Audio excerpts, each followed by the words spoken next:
ગુજરાત ગતિને બદલે છે પ્રગતિમાં. વાઇબ્રન્ટ ગુજરાત ગ્લોબલ સમિટ, જ્યાંથી થઈ આર્થિક વિકાસની નવી શરૂઆત, આજે ભારતની કુલ નિકાસમાં ગુજરાતનો સિંહ ફાળો છે, જેને આધાર આપે છે વાહન વ્યવહાર માટે રોડનું વિશાળ network, railway lines, airports, ports અને વેરહાઉસીસ. એટલું જ નહીં, ઇન્ટિગ્રેટેડ લોજિસ્ટિક્સ અને લોજિસ્ટિક્સ પાર્ક્સ માટે ઘડવામાં આવી છે અનોખી નીતિ. સાથે નિકાસ અને વેપારના વિકાસ માટે મજબૂત પગલાં પણ ભરી રહ્યું છે.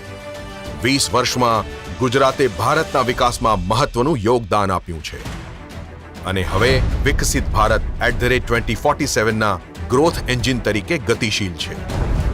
Vibrant Gujarat global summit 2024, gateway to the future.